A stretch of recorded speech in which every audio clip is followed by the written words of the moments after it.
आज कति गते रे 6 गते हैन आज आज जेठको 6 गते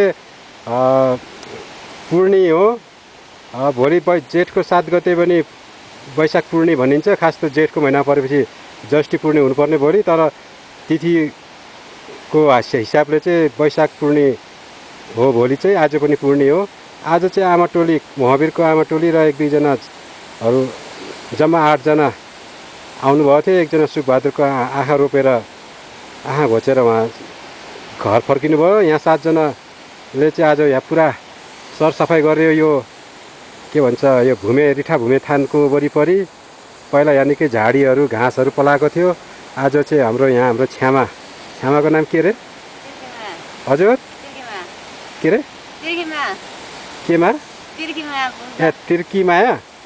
तिर्कीमाया पूर्जा हाम्रो छ्यामाको पहलमा गाउँलेहरूलाई बोलाएर उहाँको निकै रहर थियो यहाँ साफसफाइ गर्ने आज चाहिँ अस्ति मङ्गलबारको दिन आउने भनेको केही समस्याले गर्दा आउनु मिलेन र आज आएर उहाँहरू साफसफाइ गर्नुभएको रहेछ अनि यो साफसफाइ गर्ने क्रममा उहाँले चाहिँ यो के भन्छ 7-8 जना मध्येहरू साफसफाइ गर्ने मध्येमा चाहिँ हाम्रो यहाँ छ्यामाले चाहिँ एउटा रिठा गेडा सायद यही नै अन्तिम होला जहाँसम्म लाग्छ यो देख्नु सक्नुहुन्छ तपाईँले चाहिँ रिठा गेडा उहाँको अहिले हातमा हुनुहुन्छ यो यही नै सायद अब यहाँको अन्तिम चिनो भनौँ हाम्रो के अरे कर्पाकेली बाबाले रोज्नुभएको रिठाको रुख उहाँ कति घाट छ भने हेर्नुको लागि उहाँको यो के अरे आज सरसफाइको दौरानमा यहाँ जम्मा 26वटा यो पर्खालभित्र चाहिँ 26वटा चाहिँ रिठाको बोटहरू फेला पारिएको भन्नुभएको छ यहाँ हाम्रो के अरे यहाँ हाम्रो महावीरको आमा टोलीहरूले जस्तो एउटा यही भूमेथानको यो पछाडिपट्टि पनि देख्नुभएको छ यो के अरे रिठा रुख हो जम्मा 26वटा अनि प्लस तल एउटा अलि सबभन्दा जेठो रिठाको रुख चाहिँ यो मुनिपट्टि पर्छ यो हाउडाली देखिन्न यो तल पर्खालभन्दा पछाडिपट्टि उता बाहिरपट्टि हो त्यो सबभन्दा झन्डै अन्दाजी त्यो 9 मिटर जस्तो अग्लो भइसकेको छ त्यसलाई गनेर चाहिँ जम्मा 27वटा रिठाको बोट आज जेठ 6 गतेको दिन आज सोमबार 6 गतेको दिन पूर्णिमाको दिन यहाँ गन्दाखेरि चाहिँ जम्मा 26वटा प्लस त्यो बाहिरको पर्खालदेखि बाहिरको गरेर 27वटा चाहिँ रिठाको बोट यहाँ फेला पारिएको छ अनि यो रिठाको रुख ढलेको वैशाख कति 18 गते 2061 साल होइन छ्यामा वैशाख 2061 साल 18 गते शुक्रबारको दिन यहाँ ढलेको ठुलो हुरी हावा चलेर यो जुन लडेको देख्न सक्नुहुन्छ तपाईँहरूले अनि त्यसैको उतापट्टि चाहिँ यो संरक्षण गरेर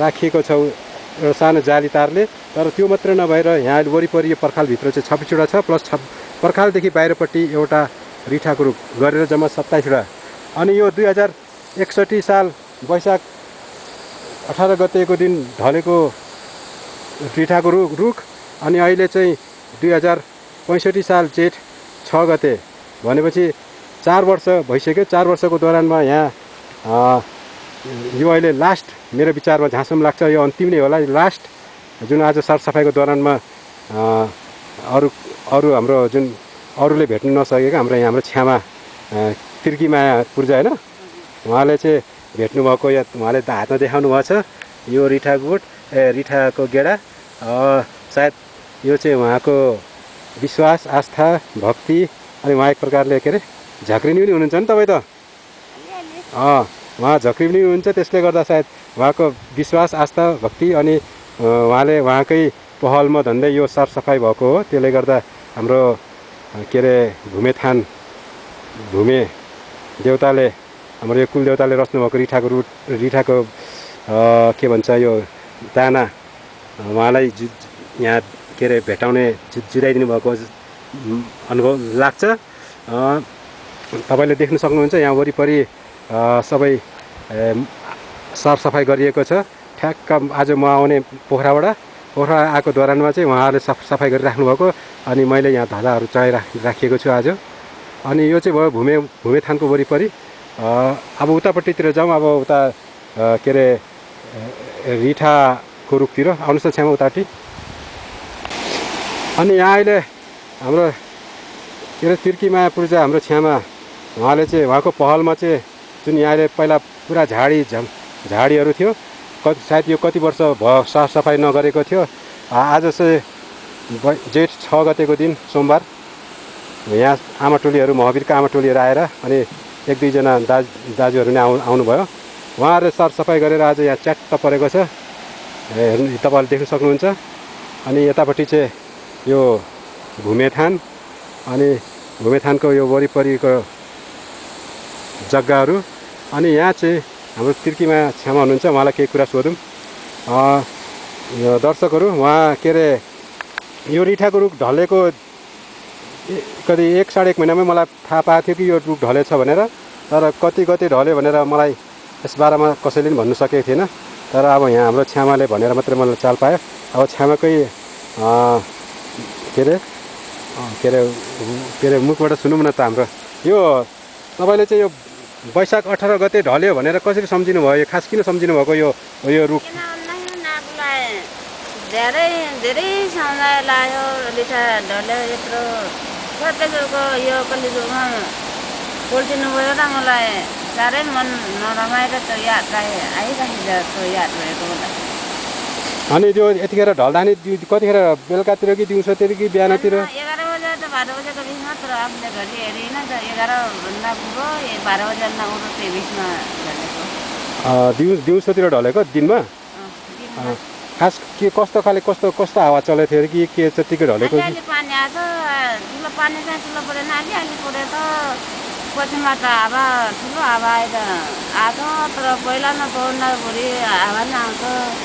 त्यो दिनमा नै हावा आएर पछिमा त आएर पूर्वतिर हावा गएको रिठा ढलेको।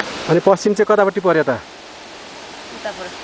जस मैले यो खिचिरहेकोपट्टि पश्चिम पऱ्यो होइन, तपाईँतिर चाहिँ पूर्व पऱ्यो। अनि त्यताबाट हावा आएको है, अनि यो ढल्यो होइन। अनि यो ढलेपछि चाहिँ तपाईँ त्यही दिन हेर्नुभयो कि पछिल्लो दिन कसैले ढलेछ भनेर हेर्न आउनुभयो कि कसो? त्यो दिनमा मैले म माथि बाग्रा हेरिरहेको थिएँ, त्यो दिनमा देखेको। त्यो माथिबाट त्यो रुख ढलेकै देख्नुभएको? यो रुख त अब सबै ओल्को छ गरे चिनिन त गरे। अब चिनिराखेको मान्छेलाई त त्यो रिठा हो, यो अर्को रुख हो भन्ने सबै आफूलाई याद हुन्छ गरे। रिठा नभए अब यहाँ यत्रो रिठा पुर्किन त सबै त्यो भयो। अब वरिपरि भयो नि रिठा ढल्दाखेरि रित्ते भयो गरे, रित्ते देखेँ ढल्ने। अनि यो रिठाको रुख ढल्यो भनेर फेरि तपाईँ त्यो ढल्ने बित्तिकै ढलेर फेरि त्यसको कति दिनपछि आउनुभयो फेरि यहाँ हेर्नु? आएन, धेरै पछि आएको आउन त म। अब ढल्यो भन्दैमा मनमा दुःख त लाग्यो, तर खास लाग्यो, तर किन आउनु भएन त?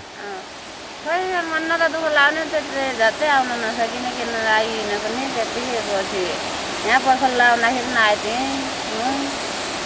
आएर मैले अहिले दिन यत्र गाउँको 5वटाको झारा छ, झारा आउँदाखेरि पहिला नै भेट्नु सकेको थिइनँ। मैले छोटाएर भेटेर गएको थिएँ। त्यो नि यो पर्खल लाउने बेला? पर्खल भर्खर अलिकति सुरु गरेर त मेटे थिइनँ। यो 20,000 दियो भनेमा?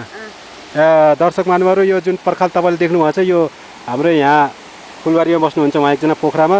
उहाँको छोराको नाम के भन्नुभयो अरे? हर्कबहादुर। उहाँ काफलडाँडाको होइन? उहाँको नाम के अरे आमाको? त मलाई थाहा छैन। छोराको हर्कबहादुर होइन? उहाँको आमाले 20,000 दिएर यहाँ यो रिठाको रुख ढलेपछि चाहिँ यो जोगाइदिनु भनेर यो वरिपरि जुन पर्खाल देख्नुभएको छ, अनि यो तल रिठाको रुखलाई पनि जाली तारले बारेको छ, त्यसलाई जोगाउने भनेर 20,000 दिएर यहाँ गाउँलेहरूले चाहिँ पुरा ढुङ्गाको पर्खाल लगाएको यो वरिपरि। अनि त्यही क्रममा चाहिँ हाम्रो यहाँ छ्यामा पनि आउनुभएको, अनि झाराहरू आएर अनि त्यो दिनमा चाहिँ उहाँले पनि 6वटा रिठाको गेडा भेट्नुभयो यहाँ। अरूले त्यो दिन भेटेन? अरूले भेटेन।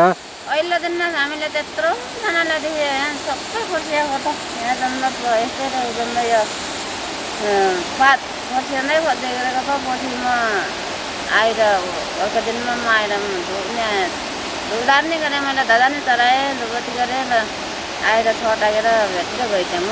पछि अरू गाउँले भने त हामी त्यत्रो यत्रो दिन पहिला दिन हामीले त्यत्रो खोज्दाखेरि नपाउने, पछि तपाईँले त पाउनुभयो थोरै भन्ने मान्छेहरू निस्किएको छ, अरूले पाएको छैन।